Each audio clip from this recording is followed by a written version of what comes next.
Bien, jóvenes, hemos resuelto el problema. Bueno, ustedes conocen al profesor doctor Ramón Puente Fernández, ¿no es cierto? Ya él hizo el año pasado esta misma clase, ¿no es cierto? Él fue decano durante muchos años aquí, él inició la carrera de odontología aquí en el UFRO, profesor titular, y además se encargado del doctorado en odontología y tiene una serie de títulos extra. Y uno de los títulos más importantes es que es especialista en esto, en ADN. ¿Ya? Así que le va a hacer la clase de ADN en el día. Gracias, doctor. Gracias por la presentación. Bueno, después del impasse vamos a comenzar con una descripción de lo que es la anatomía de la articulación temporomandibular, una descripción. Yo les había comentado también que está este libro, lo pueden bajar, eso está en el sistema. El libro que hicimos con el doctor Gómez. Ahí está todo lo que es lo que vamos a ver hoy día y en más profundidad. Les recomiendo que lo lean. Es una recopilación basada un poco en la literatura, en una serie de artículos también que hicimos de distintas estructuras de la articulación, de la experiencia clínica que tuvimos con la y también una experiencia. Así que les recomiendo que lo tengan siempre a la mano y la ventaja que tiene el libro es que está escrito en terminología. Bueno, las clasificaciones de la articulación se pueden ver de distintos tipos. Hay si a alguien le interesa, un artículo ahí que las describe y desarrolla bastante los conceptos de las clasificaciones. A mí me gusta, le había dicho esto, sinovial del tipo condilar. Bicondilar no sería muy adecuado decirlo hoy día, porque antiguamente el tubérculo articular se llamaba cóndilo temporal, pues entonces se llama bicondilar. Hoy día estaría en tecnología desactualizado. Sinovial es una articulación sinovial y para el cóndilo mandibular, por lo tanto, en una clasificación general, que después el próximo año en fisiología vamos a ver cómo eso se aplica después en las distintas funciones de la articulación. Creo que lo mejor es decir que una articulación sinovial del tipo condilar. La articulación temporomandibular, aquí tenemos el cóndilo, el disco, el tubérculo, la fosa, los ligamentos, y eso es lo que vamos a tratar de describir hoy día. Traten siempre de hacer una imagen, este video siempre lo utilizo para este gráfico, donde se puede ver cada vez que una persona abre y cierra el desplazamiento del cóndilo, que es esto, de la mandíbula, que va por la cara posterior del tubérculo articular. Siempre interpuesto en el movimiento, si ustedes se fijan, va a estar el disco articular y siempre el cóndilo rota y se traslada anteriormente y el disco rota posteriormente. Y de esa forma siempre se mantiene relacionando ambas superficies óseas a través de la zona media del disco. La zona media. Por ese movimiento antagonista que tiene. El disco rota posterior y el cóndilo rota hacia anterior. Vamos a describirlo bien después, pero aquí también se destaca el hecho de que el disco es el que hace confluente las dos superficies funcionales, porque funcionalmente el cóndilo no va al fondo de la fosa. Si ustedes ven el fondo de la fosa, se ubica la parte más gruesa del disco, que es la zona posterior. Por lo tanto, el cóndilo no se relaciona con el fondo de la fosa, que sería lo congruente del punto de vista óseo. ¿Cierto? Una fosa con un cóndilo, algo cóncavo con algo convexo. Pero las dos superficies funcionales de la articulación son convexas. Y lo que hace congruente esa superficie es el disco articular. Por eso en la odontología ustedes siempre después van a tener que estar indirectamente observando esta articulación. Uno tiene que tener una idea bastante clara de cómo es la anatomía y de su estructura. También van a tener varias alteraciones de la articulación que van a tener que estudiar, incluso algunas especialidades que se dedican a eso. Y siempre tiene relación con el disco, las sinoviales, los ligamentos, etc. Los componentes de los óseos son la fosa mandibular, el temporal, el tubérculo articular, que es la pared anterior de la fosa, y del tubérculo articular, la parte que corresponde a la articulación temporomandibular, su cara posterior y el vértice. Y obviamente la cara anterior. Y la cara posterior y vértice. Esto es la fosa, pero lo funcional va a ser esta parte de aquí. Por eso hablamos de fosa, pero también de tubérculo, porque el tubérculo forma parte de la pared anterior de la fosa y el cóndilo de la mandíbula. Estas son las dos estructuras, ahí se ven aquí también, que forman la articulación. Fosa mandibular y cóndilo. En algunos textos, o clínicamente, realmente alguien les puede decir la cavidad glenoidea. Y la cavidad glenoidea es lo mismo que fosa mandibular. En terminología es fosa mandibular. O posiblemente lean la cavidad glenoidea es la fosa. La fosa mandibular está dividida por estas fisuras que la dividen en la parte más funcional o articular y la parte extraarticular, y teóricamente alrededor de esta fisura en la parte posterior es donde se inserta en la zona posterior de la cápsula articular, ¿no? Y ahí, como dice, tenemos la fisura tímpano-escamosa, tenemos la fisura petrotimpánica y tenemos la fisura petrotimpánica. Generalmente no se refiere a la fisura petroescamosa o petrotimpánica, que son las fisuras que dividen esta zona anterior, pero aquí este huesito pequeñito que es el término, y la fisura posterior es la tímpano-escamosa. Pero las otras dos son las que dividen la parte funcional de lo o articular de lo extraarticular. La fosa es cóncava antero-posteriormente, es una concavidad, es elipsoide y tiene un eje, no es así, las fosas no son así, sino que como está bien ahí puesto, ¿no es cierto?, tiene esta orientación. Y esa orientación sigue la misma dirección de los cóndilos. Los cóndilos mandibulares, también si ustedes ven una mandíbula y lo observan desde arriba, los cóndilos tienen esta orientación desde fuera hacia adentro y de adelante hacia atrás. Y esa es la orientación, obviamente que también tienen las mismas fosas.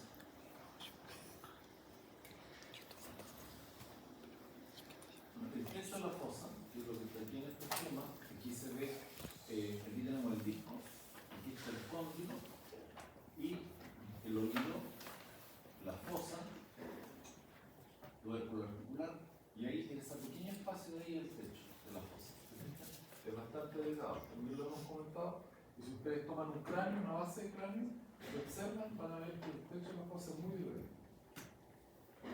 Eso siempre hay que tenerlo presente, y recuerden siempre todas estas imágenes que les voy colocando, no está el cóndilo solo, porque cuando uno pone en la articulación temporomandibular las imágenes solo óseas, en realidad la congruencia no existe, porque la congruencia la genera el disco. Recuerden que son dos superficies convexas. Entonces esa congruencia la genera el disco. Y la zona posterior del disco, que la más gruesa, tiene el mayor grosor en un corte sagital, ¿sí?, en este sentido, la posterior sagital, que es de aproximadamente 3 milímetros en promedio, es lo que llena el fondo de la fosa. Entonces el fondo de la fosa nunca debería estar por el cóndilo, sino que el fondo de la fosa debe estar ocupado por la zona posterior del disco, que es a su vez la zona de mayor grosor. Y protege de alguna manera, ¿no es cierto?, que el cóndilo vaya a dañar esta pequeña zona, porque arriba está la fosa cerebral media con parte, ¿no es cierto?, de la masa encefálica. Y en general, frente a cualquier trauma, porque uno podría pensar que si alguien se pega aquí o le pega fuerte aquí un combo en la pera, como que los cóndilos se le pueden enterrar. Lo que sucede es la práctica, el cuello condilar se fractura, se generan fracturas del cóndilo. Esa parte más está diseñada de esa manera para que en el trauma se fracture. Es muy raro que un cóndilo vaya a irse a esta zona.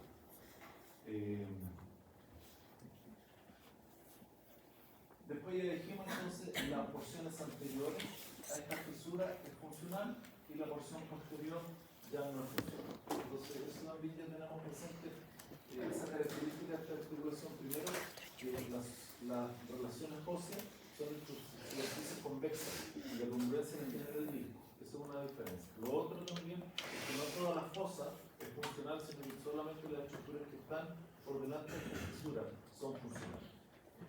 Y atrás de esa fisura, después pasan algunos elementos, ¿no es cierto?, bastante nobles de la articulación. Es decir, esta es la parte articular, esta parte que es la pared anterior del metro acústico no es parte de la articulación, pero la parte funcional es la pared posterior, o la cara posterior, mejor dicho, ¿no es cierto?, la cara posterior del tubérculo articular. Ahí tenemos al tubérculo articular. también en la literatura antigua lo pueden encontrar como la raíz transversa del arco cinemático. Así le llamaban el tubérculo articular. Raíz transversa del arco cinemático. Que es el arco transverso y ahí sale, ¿cierto? Aquí el arco. Es fuertemente convexo, ligeramente convexo de lo medial, pero antero-posterior, es bastante convexo. La cara posterior un poquito más convexa que la anterior. Aquí, entre ambas está el vértice del tubérculo y los medios funcionales recorren principalmente la cara posterior y el vértice. Levemente un poquito a veces la cara anterior. Ustedes ven, esta es la parte, ¿no es cierto?, más acentuada y la cara anterior no es tan acentuada. Entonces, cuando lo recorre, como vimos en el video, esta zona, cara posterior del tubérculo. Nunca del fondo, porque está el disco cara posterior del tubérculo, hasta el vértice. Cóndilo mandibular también vamos a mencionar lo siguiente. Se une a la rama, ¿no es cierto? Esta es la rama de la articulación, perdón, de la mandíbula, y el cóndilo se une a la rama a través del cuello de la mandíbula.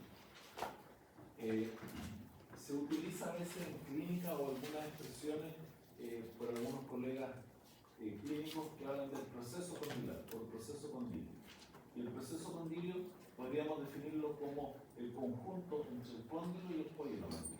Eso es el proceso condilio, que consta del cóndilo y del cuello. Esto lo comento porque a veces la literatura, como usa diversos nombres, no se puede enredar. Usa cóndilo, cuello, proceso condilar. Y el cóndilo se une a la rama a través del cuello.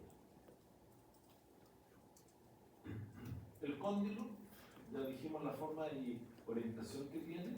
El polo medial es redondeado, como ustedes ven, se extiende bastante más a medial que la rama. ¿Lo ven ahí? Esa es la rama hacia abajo y la parte medial del cóndilo se extiende bastante más a medial. Ambos polos, tanto en el polo lateral como en el medial, el polo lateral como en el medial, se une el disco articular a través de los ligamentos, porque el disco está unido no en superficie, sino que trae el ligamento al cóndilo. Y uno de los ligamentos que lo unen son estos ligamentos, se llaman ligamentos colaterales, los vamos a decir después, que unen el disco a los polos, un reforzamiento para algunos autores también, algunos lo escriben como un reforzamiento capsular, pero histológicamente algunos autores lo han descrito como ligamento. Y también en el polo lateral se inserta el ligamento temporomandibular o ligamento lateral. Esto recuerden también los diámetros, tanto de la vista lateromedial como anteroposterior, y ustedes van a ver ahí que aproximadamente el lateromedial, cuando son como 2 centímetros, y anteroposterior como 1 centímetro. Es una estructura bastante pequeña. En general los dentistas trabajamos en estructuras pequeñas. Los dientes son estructuras relativamente pequeñas. Cuando hacemos algún tratamiento dental, estamos siempre en estructuras pequeñas. Cuando hay un diente, una restauración, una corona, etc. O cuando un implante lateral, no es una estructura muy grande.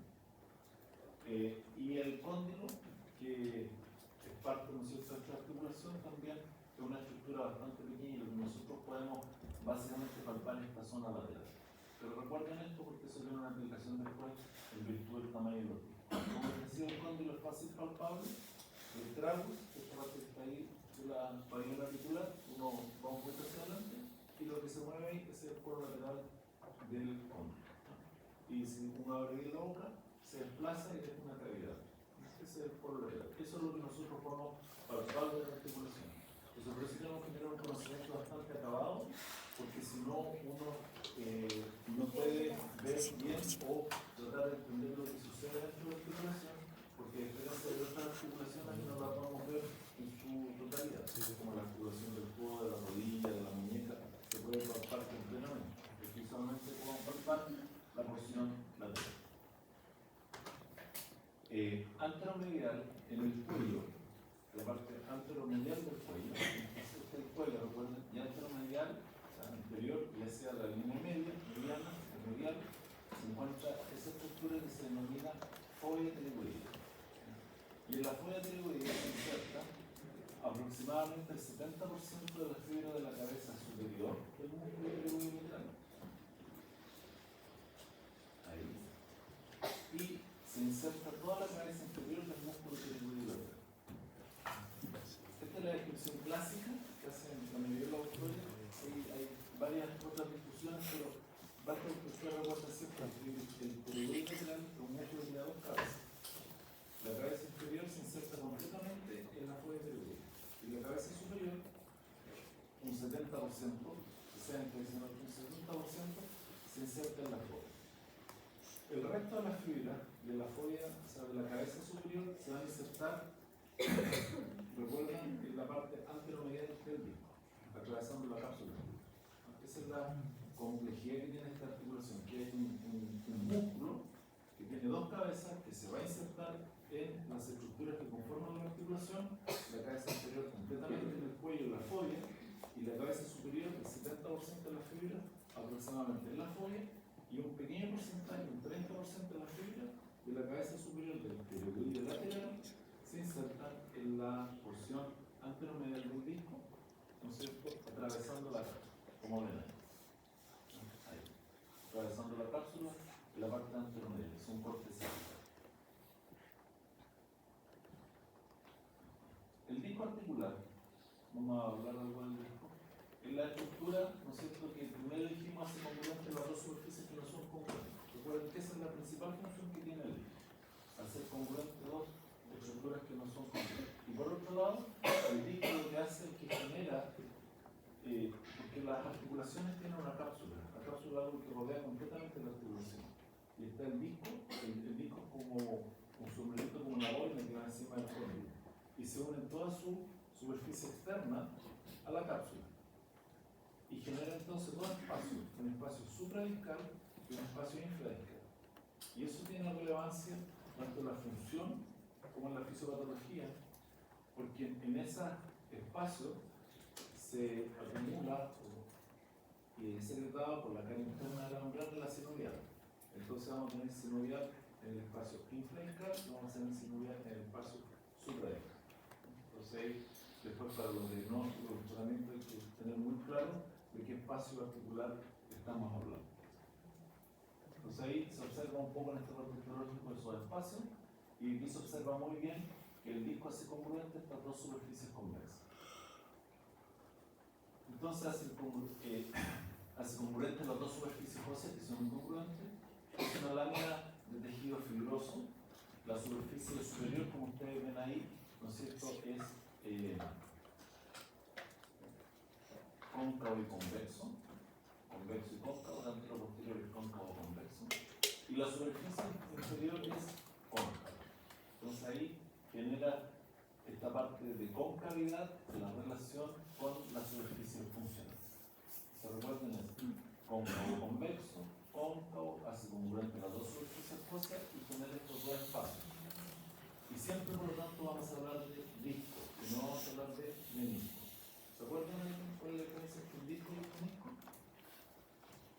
En la rodilla tenemos menisco y en las vértebras tenemos disco. ¿Ustedes realmente no escucharon que se pueden recuperar de los meniscos? Porque se rompieron. Y alguien normalmente dice: tengo una discopatía en las vértebras, porque un disco se me está como, se corrió, se salió, se desplazó del lugar. Entonces la diferencia es que el menisco va unido a superficie a una de las estructuras óseas y el disco no está unido a superficie a ninguna de las estructuras. Por eso es que hay un espacio supradiscal y un espacio infradiscal. Y por eso es que la patología en las articulaciones que tienen discos, que los discos se desplazan, y en las articulaciones que tienen meniscos, que los meniscos principalmente se rompen, porque está unido a superficie en una parte de la articulación. ¿No están conectados? ¿Ah? ¿Están conectados los meniscos? ¿De los discos son espacios? ¿Cómo? Sí. ¿Por qué no están conectados? O sea, que van con la estructura ósea. Claro, está pegada a una de las partes de la estructura. Si son una articulación, son dos huesos y uno de esos, el menisco está pegado. O más adherido, podríamos decirlo, no pegado necesariamente, que se pueden sacar, pero está adherido. Cuando el disco se mueve entre las dos estructuras, como ustedes vieron ahí, cada vez que la articulación se movía, el disco no puede estar en una superficie porque tiene que rotar posteriormente mientras anteriormente rota el cóndilo.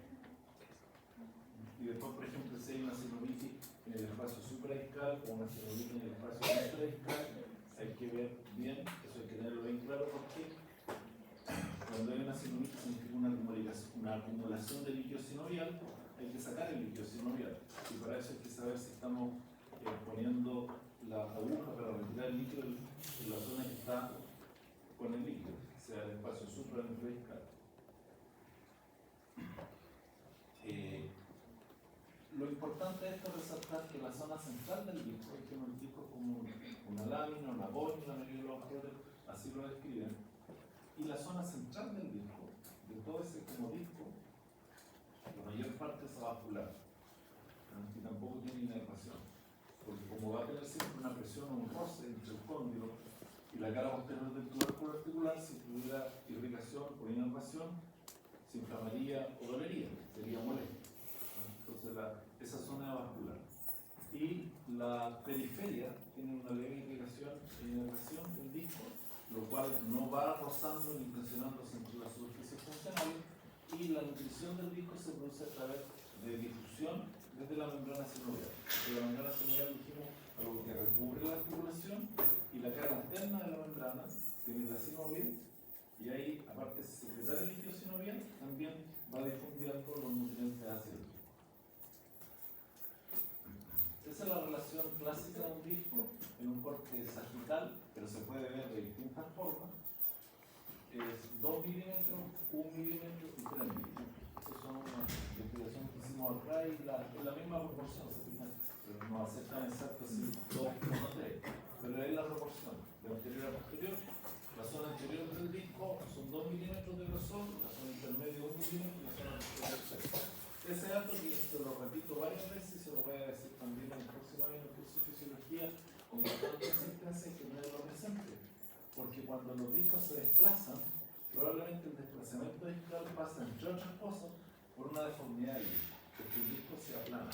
Porque si ustedes lo observan así, ven que este espacio es bastante delgado, y si se recuerdan el video, cuando el cóndilo desplazaba, el espacio delgado intermedio se iba siempre posicionando por la rotación posterior del disco entre las zonas funcionales. Por lo tanto, esto también evita los desplazamientos, claro, que la zona posterior no solamente ocupe el techo de las fosas, sino que también evita pasar hacia adelante. Entonces, cuando los discos se desplazan, probablemente se deforman o tenían una forma, ¿no es cierto?, más aplanada que permite que el disco se desplace anteriormente, que es lo más clásico que se hace. Por eso es importante recordar 3, 1 y 2. Porque el posterior anterior 2, 1, 3 y el posterior anterior 3, 1, 2. Antes de la relación. Y siempre tiene que estar relacionando ambas superficies funcionales la zona intermedia. Ahí es un corte humano de acá, que hicimos con los pelotones. Ahí ven ustedes la fosa. Este es el tubérculo articular, la cara posterior, el vértice, el cóndilo, cara superior y cara anterior, esto es lo funcional. Aquí ustedes ven el meandro acústico, ven ustedes que aquí ya no hay mucha estructura, esto se llama la zona bilaminar o zona retrodiscal, y una zona llena de estructura de laxo, el tejido conjuntivo está muy irrigado, muy nervado, vamos a describir las estructuras que están ahí, y aquí vemos que en el fondo de la fosa está la zona posterior del disco, la zona media y la zona anterior. Se ve muy bien la proporción 3, 1, 2. Y se ve muy bien aquí también estas fibras musculares del pterineio lateral que van a insertarse en la fobia, y una parte de estas fibras se notan ahí que vienen a insertarse en el disco. Eso también es importante porque no son pocos las articulaciones del cuerpo humano y los discos tienen alguna relación con un músculo.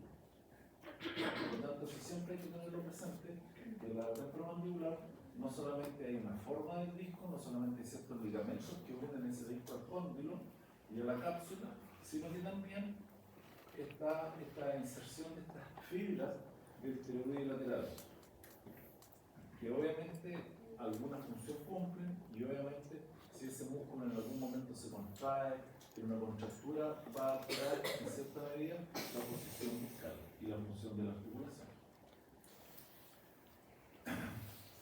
Los diámetros que nosotros encontramos son coherentes con la literatura. Un diámetro transversal de 20, ¿se acuerdan cuánto medía el cóndilo lateromedial? 20 milímetros. sea, el disco y el cóndilo son más o menos similares. Es decir, el disco, su movilidad no es lateromedial, pero si ustedes ven ahí que antero-posterior mide casi 15 milímetros y el cóndilo era 10 milímetros. Y esa diferencia de un tercio son estructuras pequeñas, como les digo, pero esa diferencia de un tercio permite la rotación posterior del disco, la rotación anterior del cóndilo, me interesa siempre unido por la zona media. Porque si el disco midiera lo mismo que mide el cóndilo, eso no sería posible. Ahí hubiera sido un menisco en ese caso, tendría que estar unido a una superficie. Entonces recuerden siempre, el disco antero-posterior tiene una mayor longitud, aproximadamente un tercio más que el cóndilo. Y lateromedial son casi similares. Y eso permite la rotación posterior del cóndilo, del disco, perdón, cuando el cóndilo rota anteriormente. Y ahí entonces uno va a encontrar que tiene que ser un disco que tiene que moverse y la importancia, ¿no?, de las dimensiones de la forma y la importancia de las estructuras que lo van uniendo. Ahí se ve perfectamente en el video, la fosa, la cara posterior, el vértice, ven ustedes ahí, el disco está rotando posterior, ¿se fijan? Rota posterior, siempre se mantiene la zona intermedia en la superficie ósea cuando estas se van deslizando una con otra, son dos superficies siempre convexas, por lo tanto la zona intermedia está ahí. Si ustedes se fijan, esto es lo que les decía aquí, esta es la zona posterior, es bastante más ancha, por lo tanto no cabe por ese espacio, que es el espacio que va quedando de una articulación normal.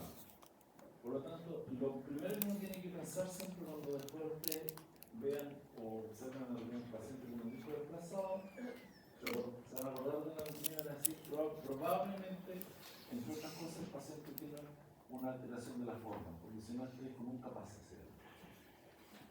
Esto es una resonancia, los pacientes tomamos alguna resonancia, ahí se ve el disco, aquí se ve el cóndilo, ¿no es cierto?, la fosa, la cara anterior del meato, la cara posterior, aquí se alcanza a ver todavía la zona discal, y aquí están las fibras musculares que van a la fobia y a la cara o porción anterior del disco. Entonces uno ya tiene que ir identificando tanto la estructura en un cadáver, en una imagen, después cuando vean imágenes solamente de tejido duro, tienen que imaginarse los espacios que no se ven, pero que hay alguna estructura, como el disco por ejemplo, y cuando uno observa a un paciente que abre y que cierra la boca, ya va a ir observando indirectamente cómo está funcionando esa articulación.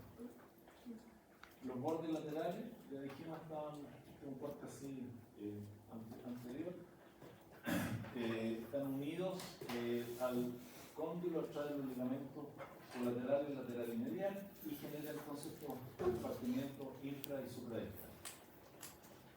Aquí tenemos otra imagen del disco, así como es aproximadamente el disco, por eso puede decir que es como una boina, hay cóncavo convexo, y son estos pequeños ligamentos lo que se denominan ligamentos colaterales. Entonces, los primeros ligamentos que recuerden que unen el disco al cóndilo son los ligamentos colaterales, colateral lateral y colateral medial.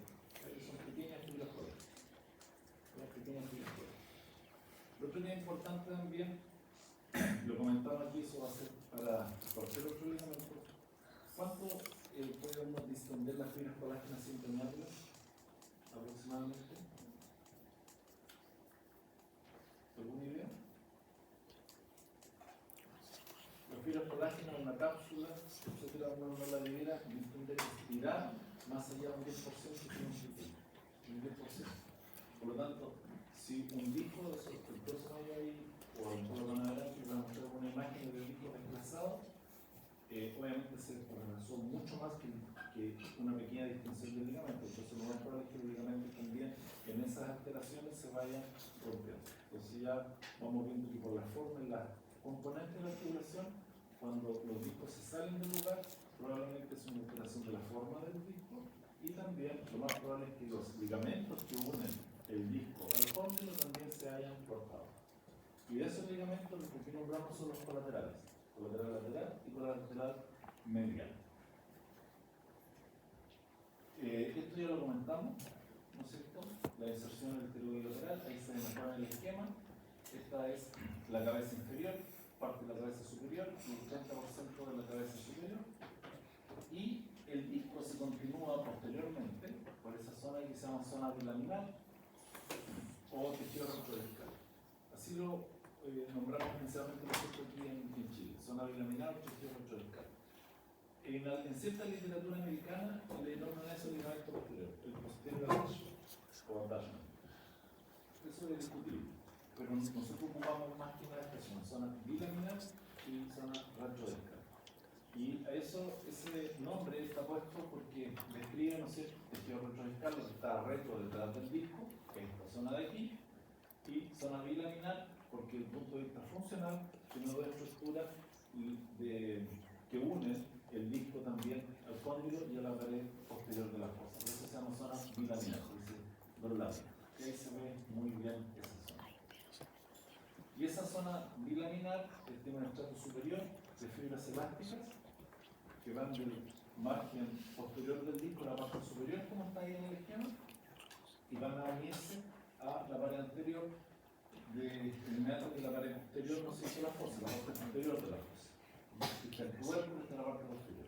Y un grupo inferior de fibras colágenas que unen el margen posterior y la parte inferior del disco al cuello del fondo. Al margen posterior del cuello del fondo. Entonces ya tenemos tres ligamentos que unen el disco. Los dos colaterales y las fibras colágenas de la zona bilaminar. Porque recuerden que las zonas elásticas de la zona bilaminar unen el disco a la pared posterior de la fosa. Ahora, cuando un disco se desplaza, obviamente tanto la fibra elástica como las colágenas se cortan. Entonces, recuerden siempre, son tres estructuras ligamentosas que unen el disco al cóndilo y que permiten, por lo tanto, esa rotación que tiene el disco. La zona bilaminar, como está aquí en este esquema, esas son las fibras colágenas, la fibra elástica está lleno de tejido alveolar laxo y dentro recibe la mayor cantidad de irrigación por la zona posterior, no exclusivamente, pero por la zona posterior la mayor cantidad de irrigación a la articulación. Por eso está lleno, ¿no es cierto?, de tejido amarillo, que son los nervios, arteria hídrica. Entonces esta zona no tiene que presionarse porque si tenemos un cóndilo desplazado hacia posterior, esta zona también se puede inflamar o puede doler. De hecho, uno la palpa siempre los pacientes, uno le pide al paciente que abra y cuando se queda esa cavidad posterior al cóndilo, cuando uno lo abre, y ahí uno presiona un poquito, ahí está presionando la zona retrodiscal. Y eso, si uno hace una presión suave, no debería doler. Obviamente, si dolor, una presión suave no debería doler. Y hay personas que inmediatamente acusan dolor porque la tienen bastante inflamada. Como les decía, es una zona donde llega principalmente mucha irrigación y mucha inervación en la zona bilaminar. Entonces siempre el disco tiene que estar formando el cóndilo enfrentándose a la cara posterior del tubérculo arterial. Nuevamente lo vemos aquí, repitiendo las imágenes para que se vayan quedando. La zona retrodiscal está aquí, o bilaminar. Aquí lo vemos en este esquema. Cuando el cóndilo se desplaza anteriormente, rota el cóndilo posterior, eso podrían ser las fibras colágenas, eso podrían ser dentro de ese manojo tejido laxo está la fibra elástica, y esta zona, ¿no es cierto?, de tejido laxo tiene que estar con el cóndilo, como vemos bien aquí, enfrentando la cara posterior del cuerpo y dejando este espacio para ese tejido. Dejando ese espacio para ese tejido. Entonces dijimos cuáles serían los medios de unión del disco al cóndilo, ¿se acuerdan? ¿Y los ligamentos colaterales? ¿Y qué más? ¿Y cuáles? Las fibras colágenas, ¿no es cierto? Las fibras colágenas de la zona bilaminar y los ligamentos colaterales. Esos son los medios de unión que tenemos. Los ligamentos colaterales, mediales. Ahora estos ligamentos, de acuerdo a cada autor, los dibujan y los describen de manera distinta. Algunos dicen solamente un procesamiento, otro como esta autora escandinava dice una radióloga, ahí lo hace bastante grande, para algunos son solo reforzamientos capsulares, pero en general se acepta bastante que son ligamentos incompletos. Y dijimos nosotros las fibras colágenas de la capa inferior. Esas son las tres estructuras que unen el disco al cóndilo. ¿Cuál es el músculo que se inserta en el disco de la articulación? El globo lateral. ¿Y en qué parte de la articulación?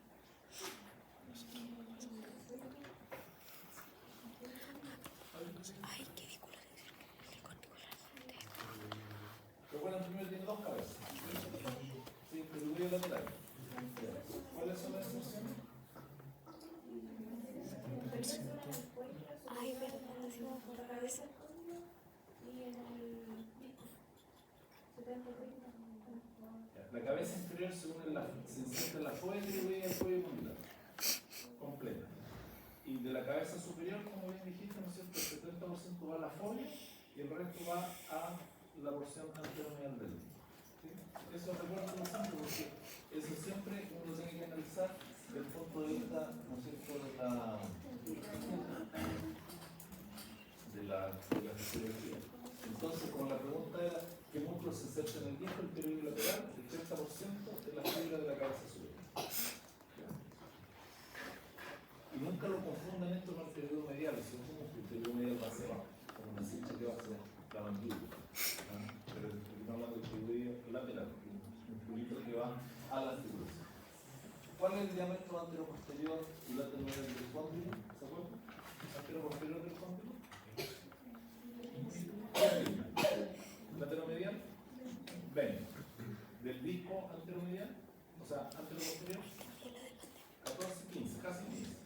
Y lateromedial, 20. Eso recuerden siempre esa dimensión. Y eso lo que permite es, ¿no es cierto?, el cóndilo rote posterior, de hecho el cóndilo rota anterior. Si no, no podría ser eso. Y eso es lo que necesitamos cada vez que abrimos y cerramos la boca. Por eso es que el disco también no está unido a la superficie, sino que está unido al cóndilo a través de esta pequeña ligamento y se estabiliza principalmente porque toda la porción externa del disco, el borde, el margen externo del disco, va unido a la cápsula. Y ahí genera los espacios superinternos. Vamos a hablar de los medios de unión de las articulaciones. En general, en las articulaciones sinoviales se escriben ligamentos intracapsulares, extracapsulares y una cápsula articular.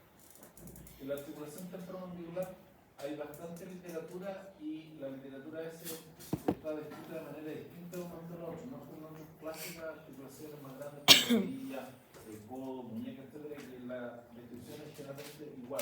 Acá el temporomandibular a veces es un poquito mezclada. La cápsula articular, ahí la podemos observar, ¿no es cierto?, rodea completamente a la articulación. Y tenemos, por lo tanto, ligamentos intracapsulares y ligamentos extracapsulares.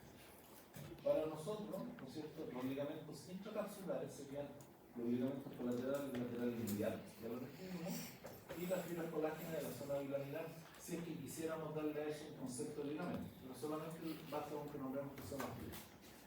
Y el ligamento lateral o temporomandibular, que es un ligamento que se puede observar, el ligamento más grande, y que se fusiona con la cápsula. Por eso algunos le llaman que es un reforzamiento capsular.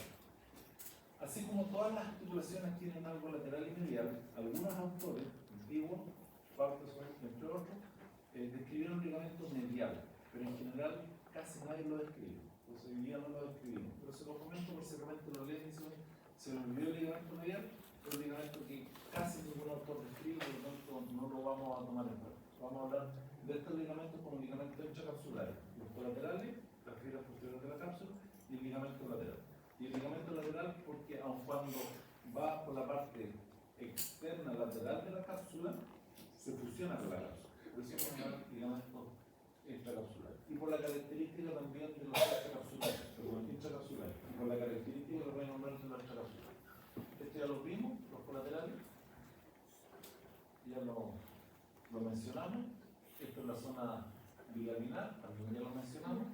Ahí está el ligamento lateral, se fijan ustedes que se fusiona con la cápsula y va desde el margen inferior del arco cigomático en sentido de atrás hacia abajo y posterior para fusionarse a la cápsula y unirse principalmente, ¿no es cierto?, en esta porción oblicua a la margen posterior del cuello condylar. Para este ligamento lateral, se le describen básicamente dos bandas. Una oblicua, que es la clásica, la que se puede observar el margen inferior del arco hasta el margen posterior del cuello, ahí se ve bien, y varios autores describen una porción horizontal, o todos. Y hay algunos autores incluso que la dividen, que una zona que va hacia el visco y una zona que va hacia el cóndilo. Esto no está tan probado desde el punto de vista de la disección, pero hay autores que sí lo describen, por eso se lo menciono. Lo importante es que esta zona horizontal que se inserta en la pared o en el polo lateral del cóndilo, eso sí que está bastante descrito y tiene una función, ¿no es cierto? Bueno, eso ya lo dijimos, cuál es la dirección que tiene la fibra. Y la función que tiene esta banda lateral oblicua es que previene el movimiento inferior en sentido lateral del cóndilo. Eso es lo que hace, frena la apertura máxima. Y ahí hay algunas estructuras también que dan sentido de ubicación y del contorno muscular que tienen los movimientos como los órganos y el vivo.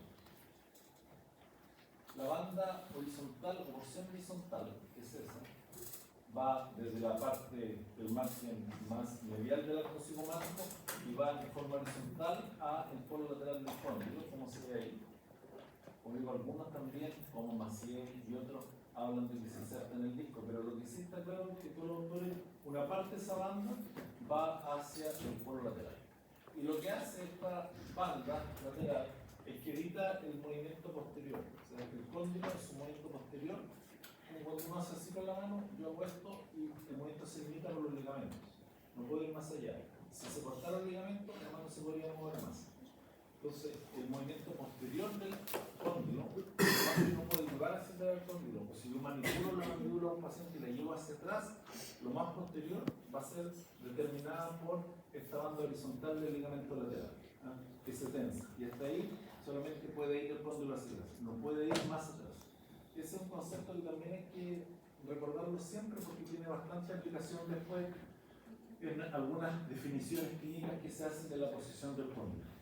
Entonces determina esa posición que se llama la posición retruida porque es la más posterior, ligamentosa porque la determina el ligamento. ¿Ya? Recuerden siempre eso. Ya dijimos que el ligamento medial no lo vamos a escribir.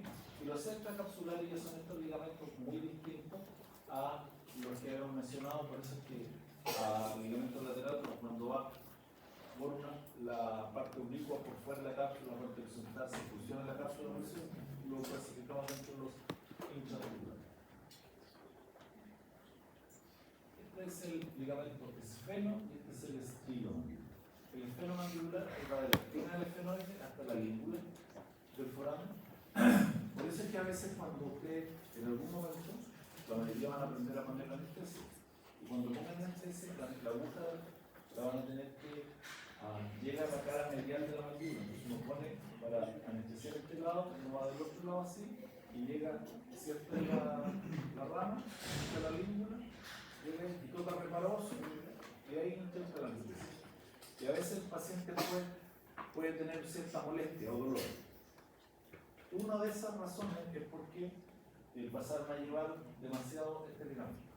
Cualquier ligamento que uno, al principio cuando uno es un poco inexperto, va y viene desde el puerto reparoso, entonces lo pasa a pinchar varias veces y es normal que el paciente diga, oye, me quedo olvidando. ¿Sí? Gracias por dejarme aprender. También ahí uno puede inyectar en un vaso. Por eso antes, hoy día no se usa mucho eso, pero antes la anestesia no se usaba en las carteras que nosotros tenemos ahora, sino que era una anestesia, una ampolla de anestesia que se echaban estas agujas hipodérmicas, antes eran de vidrio, ahora son plásticas, entonces se ponía la anestesia y antes de echar la anestesia se aspiraba un poquito para ver que no estuviera dentro de una arteria y una vena. ¿No? Porque uno puede pasar a llevar o puede poner la anestesia, no debería pasar, pero puede en algún momento sí. Entonces es una zona porque aquí entra bastante irrigación y lo que se está este ligamento, esto es una zona donde hay que saber poner la anestesia, que en general no pasa mucho, pero puede pasar alguna molestia al paciente, de repente se puede desmayar un poquito porque pusieron mucha anestesia cerca de un vaso o dentro del vaso. Pero eso no tiene que saberse los reparos. Este ligamento se le escribe que es una reflexión del ligamento. Y según la mayoría de los autores, este ligamento cuando viene aquí bajando se refleja un poquito, vuelve una porción y entra en la articulación y pasa por la fisura timpánica y va a llegar, ¿no es cierto?, hacia los huesecillos del oído. sea el mayor principalmente. Y aquí tienen ustedes la fisura, ¿no es cierto? Y aquí se ven las estructuras que podrían pasar por la fisura. Y eso, y una de esas es el ligamento de la reflexión del esfeno mandibular que va a insertarse en el mayor. El otro es el estilo mandibular, que va el proceso esteroide al margen posterior del ángulo mandibular. Se fusiona para varios autores con la fascia profunda del cuello, pero es un ligamento que teóricamente uno puede palpar. Ahí está lo mismo. Y hay autores, los clásicos antiguos también nombraban un tercer ligamento, que es el pterigomandibular.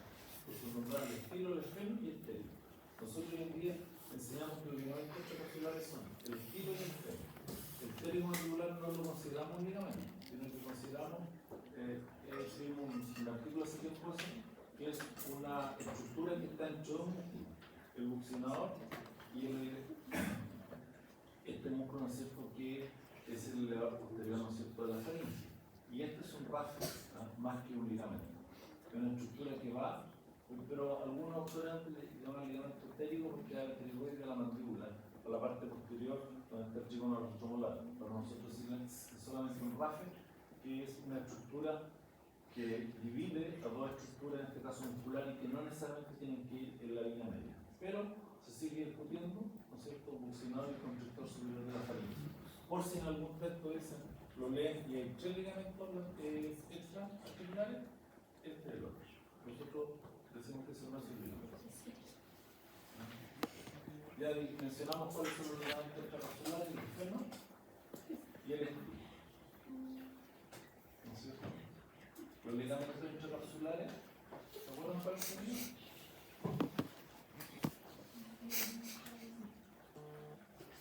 Los colaterales, la fibra colágena, la zona cervical, y el ligamento lateral, con su versión obliqua y su versión horizontal. Esos son los ligamentos, ¿no es cierto?, intracapsulares.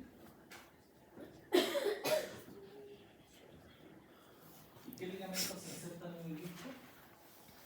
Aquí la pregunta no es cuáles son los medios del disco al cóndilo, sino que qué ligamentos se insertan en el disco.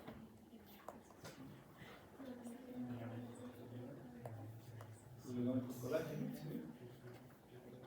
La fibra colágena, podemos sumar la elástica, los colaterales y la banda horizontal del ligamento mayor. Entonces son los colaterales, la zona laminar, especialmente las fibras colágenas, porque el otro, como son elásticas, no lo hablamos del ligamento, pero precisamente la banda horizontal también del horizontal, del ligamento lateral. Ustedes ven la articulación es pequeñita, pero está llena de pequeñas estructuras finas que se estudian básicamente con algunos cortes histológicos, donde hay bastante discusión para saber bien qué estructuras son. Eso no vamos a hacer. La cápsula articular, ya dijimos cómo es lo que rodea, ¿no es cierto?, a la articulación. Miren, los que están ahí en la fila riéndose, yo no tengo ningún problema. ¿Me escuchan?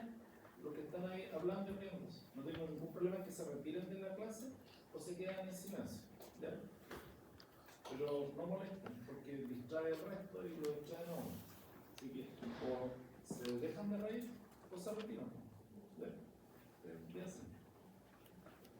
Clásicamente los textos van a decir la cápsula tiene una forma de manguito. ¿No? ¿Qué se refiere a eso? Eso es un manguito, porque se usaba ese en las zonas de frío para cubrir, un manguito de piel. Es un tejido conectivo denso, con fibras colágenas, es delgado, es fibrosa, es laxa. Recuerden que solamente la podemos estirar 10%, y eso es importante para cualquier maniobra de distracción que se quiera hacer. Cuando uno trabaja en articulaciones, hay que hacer esa maniobra de compresión y de distracción en la articulación. Y la témpora mandibular igual. Pero siempre tienen mucho cuidado que la cápsula no mide más de unos 10 milímetros. Por lo tanto, no la puedo distraer más de 1 milímetro. Si no, la puedo dañar. Bueno, eso es como nosotros podemos leer en el texto, no es necesario. Eso es toda la descripción de cómo el manguito se inserta en la parte superior y cómo va llegando a insertarse en el cuello, ¿no es cierto?, la parte inferior. Y lo importante es que la cápsula se inserta también el disco en toda su periferia, va pegada a la cápsula, por eso es que define este espacio súper infraradical, y también algunos autores hablan de los ligamentos colaterales como refuerzo de la cápsula.